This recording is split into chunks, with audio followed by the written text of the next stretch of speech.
Welcome back to Superbly Said Advanced English Vocabulary and Phrases. Hi, everyone. Yeah, today we're diving into some really useful expressions. We are indeed, and these actually come from a lesson over on SpeakDuo. That's right. And you should check them out, SpeakDuo.com. It's a great place to, meet people from all over the world, practice your English on video calls. Really helps build that confidence. Definitely. And the phrases we're looking at today, they're key for advanced learners. They add that extra layer, that nuance. Exactly. So let's jump right in. First up, in one's mind's eye. What's that about? Okay, so it basically means in your imagination or memory. But it's more specific than just saying imagine. How so? More specific how? Well, imagine or visualize Right. can be quite general, right? Creating any picture. But in one's mind's eye suggests seeing something very clearly, almost like it's really there. Often it's from memory, a really vivid memory. Ah, okay. So it's got a stronger feeling, like more tangible. Yeah, exactly. More evocative, I'd say. It implies you're really re-experiencing it mentally. Think about like an IELTS speaking question about your childhood home. Right. You wouldn't just say, I imagine my house. You might say, I can still see the big garden in my mind's eye. It makes it sound much more real, more personal. Makes sense. So, listener, can you picture something clearly in your mind's eye right now? Maybe from way back. For me, yeah, absolutely. My grandmother's kitchen. I can picture the light hitting the table, and I can almost smell the bread she used to bake. Using in my mind's eye helps share how strong that memory is. Lovely example. Okay, moving on. Phrase number 2. To make you wonder. Ah, this is a good one. It means something causes you to think deeply or to question things. So it's a bit like makes you think or makes you curious. It's related, yeah, but Yeah. makes you wonder. Often goes deeper. It suggests more reflection, maybe something philosophical or something puzzling or profound. It's less about surface curiosity and more about deeper contemplation. Right, like something really grabs you and makes you ponder. Maybe you see a news report about, AI advancements. Yeah. And you say to a colleague, wow, that really makes you wonder where things are heading. It implies a bigger question. Spot on. It suggests a sense of awe or mystery even. You're not just thinking, you're wondering. So thinking about recent events, has anything made you wonder lately about, the bigger picture? Well, yeah, I watched this incredible documentary about the deep ocean the other night, and it really made me wonder what else is down there, what secrets we haven't uncovered. That phrase captures that feeling of the vast unknown perfectly. That's a great use case. Okay, let's tackle a really common one. To figure something out. Yes, very practical. It means to understand or solve something. But again, there's a nuance. Okay, what's the difference between this and just, say, understand or solve? Figure out really highlights the process, the effort involved. It suggests it wasn't obvious. You had to think about it, maybe try different things, trial and error perhaps. It's more active, more informal than just understand. Right. You put the mental work in. So if my boss asked if I understood the new software, I might say, yeah, I figured it out after playing around with it for an hour. It shows I took the initiative. Exactly. Or maybe you struggled with a tough math problem on a test, but eventually I figured out the solution. It emphasizes that journey to the answer. So for you listening, what's the last tricky thing you had to figure out? For me, it was probably assembling some flat pack furniture. It definitely took some time to figure out those instructions. But, getting there felt good. It underlines that effort. I know that feeling. Okay, building on that idea of solving things, let's look at to crack the code. Sounds dramatic. It is a bit more dramatic, yeah. It means solving a difficult problem, something really complex or puzzling like a mystery or, a code. So it's like figure out, but amplified for bigger challenges. Exactly. It implies the problem was really tough, maybe seemed impossible for a while. Cracking the code suggests a significant breakthrough, a real aha moment after a lot of effort, or maybe a sudden insight. It's stronger than just figuring something out. Okay, so you wouldn't use it for fixing a leaky tap, probably. Probably not, unless it was a really complicated tap. But maybe for a work project, like telling your team, okay, everyone, I think I finally cracked the code on this client's requirements. Perfect. Or, maybe mastering a really complex skill. After months of practice, I finally cracked the code to playing that difficult guitar solo. It signals a major achievement. Got it. Have you ever felt like you cracked the code on something challenging? Yeah, I think I have. Trying to stay consistently productive while working remotely. It took ages to find a system that worked, setting boundaries, managing distractions. When I finally nailed it down, it honestly felt like I'd cracked the code to a more balanced workday. That's a great feeling. Okay, next phrase, a mishmash. What's a mishmash? It's basically a confused mixture of things, a jumble. Like a mix or a combination. Sort of, but mishmash has a stronger feeling of disorder, Hmm. chaos even. While a mix can be neutral or even positive, a mishmash implies things are thrown together haphazardly without much thought or order. They don't really fit well. Hodgepodge is similar, maybe a bit less common. Okay, so it's got a negative-ish feel, disorganized. Yeah, usually. Like, you could describe someone's messy desk as a total mishmash of papers, gadgets, and old coffee mugs. I resemble that remark sometimes. Or maybe in an IELTS answer about organizing your time, you could say, my weekend schedule often becomes a mishmash of chores, social plans, and last-minute errands. Precisely. It paints a picture of chaotic combination, things just sort of jumbled together. So be honest, what's the biggest mishmash in your life currently? Probably my bookshelf right now. It's a mishmash of workbooks, novels I want to read, maybe some travel guides. There's no real system. It definitely needs sorting. Relatable. Okay, let's shift gears slightly. Neurological noise.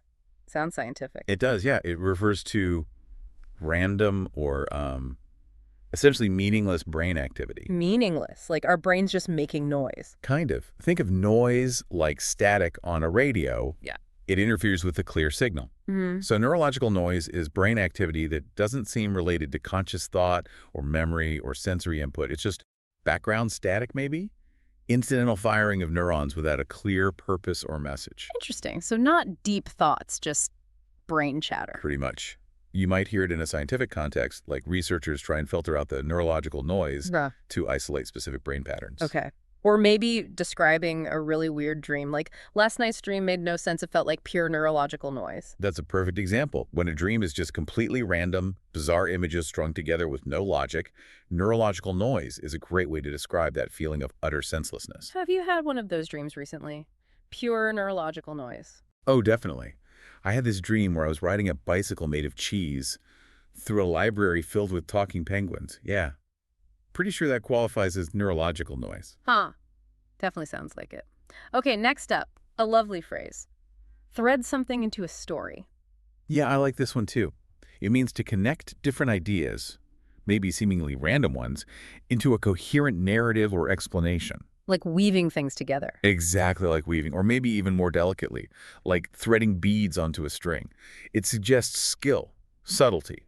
You're taking disparate elements and connecting them smoothly, seamlessly, making them flow together naturally as part of a larger story. Ah, so it implies a certain artistry in how you communicate. I think so, yeah. It's about making connections clear and elegant.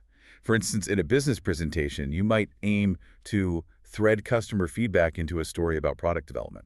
Right, connecting the dots for the audience, or maybe describing a grandparent who is a great storyteller. She could thread any small memory into a beautiful story. That's a wonderful example. It highlights that skill of making things connect and resonate. Are you good at that?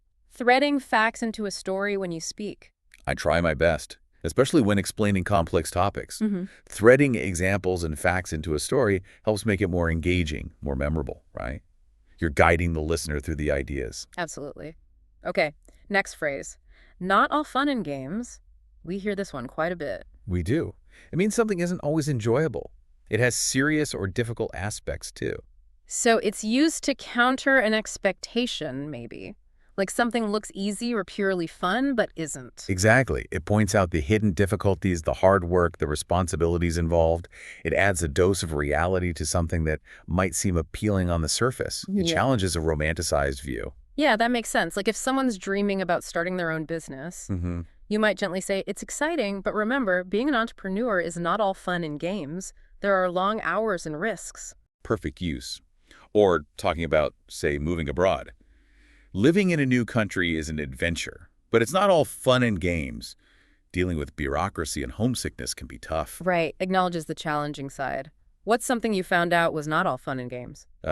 Planning a big event, like a wedding or a large party. Yeah. It seems exciting at first, but the logistics, the budget, managing expectations, Yeah, definitely not all fun and games. Lots of stress involved. I can imagine. Okay, our final phrase for today, debilitating. This sounds quite serious. It is. It's an adjective meaning something makes you very weak or unable to function properly. Stronger than just weakening or tiring. Oh, much stronger. Debilitating implies a really significant loss of strength or function. It suggests something is so severe prevents normal activities, seriously impacts your quality of life. It could be physical or emotional, and often implies a pervasive, perhaps even progressive negative effect. It's about being incapacitated. Wow, okay. So you'd use it for serious situations, like his fear of flying became so debilitating he couldn't travel for work anymore. Yes, exactly. Or discussing mental health. You might talk about how severe anxiety can be an emotionally debilitating experience, making even simple tasks feel overwhelming. It really conveys that heavy impact. Have you ever experienced something you'd describe as emotionally debilitating?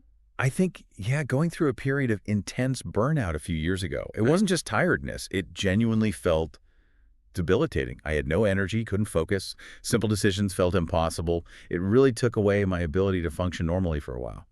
It's a powerful word for a powerful state. Thank you for sharing that, and thank you for explaining all these fantastic phrases. Hmm. Okay, everyone, you've heard the explanations. Now let's see what's stuck. It's quiz time. Let's do it. All right, I'll give you a question and 3 options. A, B, and C. Feel free to pause here if you need a moment to think before we give the answer. Ready? Ready. Okay, question 1. What does in one's mind's eye mean? Is it A, in your professional experience, B, in your imagination or memory, or C, in your organized thoughts? And the answer is B. In your imagination or memory. Remember we talked about picturing that childhood home so clearly in your mind's eye, that vivid, almost real image. Perfect. Question 2. What does it mean if something makes you wonder? A, it causes you to think deeply or question. B, it pushes you to avoid further thought. Or C, it confirms what you already believe. That one is A. It causes you to think deeply or question, like that deep ocean documentary that made me wonder about the unknown. It sparks that deeper contemplation. Got it. Question 3. When you figure something out, what are you doing? A, you are solving or understanding something. B, you are copying someone's answer. Or C, you are waiting for instructions. The answer is A. You are solving or understanding something, like figuring out how to assemble that furniture or use new software. It emphasizes the effort you put in. Right. Question 4. If you crack the code, what does it mean? A, you create a confusing situation for others. B, you succeed in solving a complex problem. Or C, you learn the basics of a new language. Okay, this one is B. You succeed in solving a complex problem. Remember, cracking the code is about that big breakthrough on something really challenging, like nailing the work-life balance. Excellent. Question 5. What is a mishmash? A, a carefully organized process. B, a well-practiced method. Or C, a confused mixture of things. That would be C. A confused mixture of things, like that messy desk or the chaotic bookshelf. A mishmash implies disorganization. Spot on. What does neurological noise refer to? A, high-level logical thought. B, meaningless random brain activity. Or C, long-term memory storage. This one is B, meaningless random brain activity. Think about that bizarre dream with the cheese bicycle and talking penguins, pure neurological noise. Huh, unforgettable. Question 7. If you thread something into a story, what are you doing? A, you criticize someone's explanation. B, you remove unnecessary details. Or C, you connect random ideas into a narrative. The answer here is C. You connect random ideas into a narrative, like skillfully threading different facts into a story during a presentation to make it flow beautifully. Great. And last question, number 8. What does not all fun and games suggest? A, something is always light and amusing. B, something is rarely worth trying. Or C, something is sometimes serious and difficult. And the final answer is C. Something is sometimes serious and difficult. Remember, planning that big event or even learning a language looks fun, but it's not all fun and games. There's real work involved. Fantastic. Well done if you got those right at home. That was a really great session unpacking these advanced phrases. Understanding the nuance really does level up your English, doesn't it? It absolutely does. It's about more than just vocabulary. It's about precision, expressing yourself more effectively, more authentically. But, the key now is practice. Right. Don't just learn them, use them. Try slipping them into conversations, into your writing. That's how they really become part of your active English. Definitely. So here's something to think about. How could consciously using just one of these nuanced phrases today change the way you communicate an idea? Think about the added depth or clarity it could bring. It's quite powerful. It really is. And hey, if you're looking for opportunities to practice these and maybe get some feedback, check out SpeakDuo.com. You can connect with other learners, practice partners, even use their AI tools. It's a great way to build confidence using exactly these kinds of expressions. Brilliant. Well, that's all the time we have for this deep dive. Keep practicing, keep exploring the richness of English, and keep speaking with confidence. See you next time.